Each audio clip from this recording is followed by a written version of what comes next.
Pernah kepikiran nggak sih gimana caranya kopi yang kita minum tiap pagi atau smartphone yang ada di tangan kita ini bisa sampai di sini?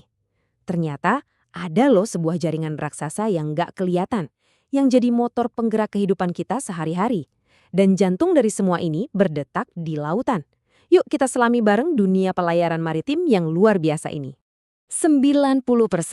Coba lihat angka ini. Artinya, hampir semua barang yang kita beli, kita jual, dan kita pakai itu pernah berlayar di lautan. Ini bukan cuma soal industri ya, ini adalah urat nadi ekonomi dunia yang sering banget kita lupain keberadaannya. Nah, anehnya tuh di sini. Walaupun perannya sepenting itu buat hidup kita, industri pelayaran dan para pekerjanya seringkali nggak pernah jadi sorotan. Mereka ini ibarat tulang punggung yang bikin kita semua bisa berdiri, tapi ya gitu, nggak kelihatan. Oke, kalau kita ngomongin siapa sih Raja Lautan, ada satu negara yang nggak mungkin kita lewatin. Sebuah negara dengan sejarah maritim yang melegenda, Yunani. Angka-angka ini nunjukin seberapa kuatnya Yunani. Mereka menguasai 20% kapasitas armada dunia. Di Uni Eropa, wah lebih gila lagi, 61%. Yunani itu bukan cuma pemain besar, mereka benar-benar raksasa di industri ini. Dan kekuatan sebesar ini tentu aja jadi duit yang luar biasa banyak. Industri ini nyumbang sampai 8% ke PDB Yunani, ngedatengin lebih dari 150 miliar euro cuma dalam 10 tahun terakhir dan buka ratusan ribu lapangan kerja. Gajinya rata-rata 3 kali lipat lebih tinggi dari sektor swasta lain. Ini benar-benar jadi mesin ATM buat negaranya. Bahkan, laporan dari industri mereka sendiri ngomongnya pas banget. Mereka menyebut diri mereka pilar kemakmuran ekonomi negara. Ini nunjukin betapa pedenya mereka soal peran penting mereka buat Yunani. Tapi, di balik semua angka-angka keren tadi, ada cerita lain. Cerita tentang para pelaut, orang-orang yang menghabiskan berbulan-bulan di atas kapal itu. Gimana sih sebenarnya kehidupan mereka di tengah laut? Oke, secara teori sih ada aturannya buat ngelindungin mereka.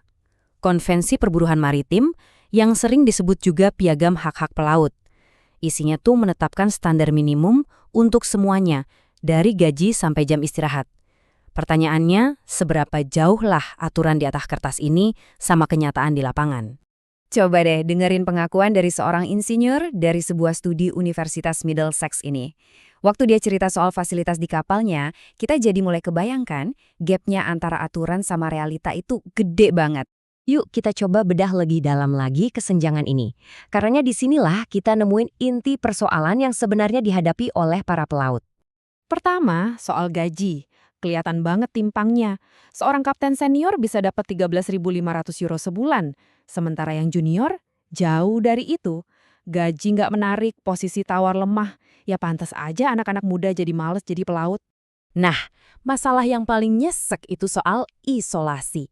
Bayangin deh, dengerin cerita perwira ini. Dia cuma dapat jatah komunikasi sama keluarga 32 menit.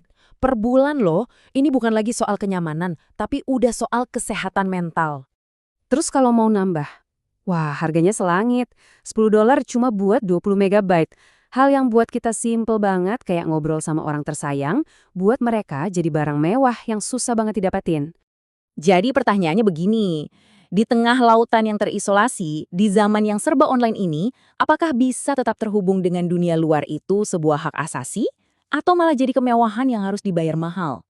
Belum selesai, ada lagi masalah lain. Capek yang luar biasa. Jadi ceritanya gini, waktu di pelabuhan makin sebentar, kru dikurangin. Akibatnya beban kerja numpuk, paperwork makin banyak, ujung-ujungnya hak jam istirahat dilanggar terus-terusan. Bahkan katanya ada yang sampai malsuin catatan jam kerja biar kelihatan patuh aturan. Dan ini bukan capek biasa ya. Coba dengerin pengakuan kepala insinyur ini. Melek 36 jam non-stop. Bayangin deh level capeknya. Ini bahaya banget, bukan cuma buat krunya, tapi buat keselamatan kapalnya juga. Jadi, setelah kita lihat semuanya, kan kelihatan banget ya, ada dua sisi yang beda jauh. Di satu sisi, ada pilar ekonomi yang kelihatan megah. Tapi di sisi lain, ada cerita-cerita soal kondisi kerja yang bikin miris. Ini dilema yang rumit banget, nggak ada jawaban gampangnya. Ini bukan cerita hitam putih, siapa yang baik dan siapa yang jahat. Ini lebih kayak dilema tiga sisi. Pemilik kapal ditekan persaingan global yang ketat. Para pelautnya ngerasa hak-hak mereka dilanggar. Dan yang paling parah, banyak yang takut buat ngeluh karena kalau mereka komplain, mereka bisa di blacklist dan kehilangan pekerjaan selamanya. Kapal tanker modern kayak gini tuh jadi simbol yang pas banget buat dilema ini. Canggih, penting banget buat kita semua, dan nilainya tinggi. Tapi di baliknya, ada tekanan dan risiko yang luar biasa gede. Pada akhirnya, ini semua ninggalin kita sama satu pertanyaan besar. Waktu kita menikmati semua kemudahan dari perdagangan global, semua barang yang datang dari seluruh dunia, siapa sih yang sebenarnya nanggung biaya tersembunyinya? Mungkin itu yang perlu kita renungin pas nanti kita lihat ada kapal lewat di kejauhan.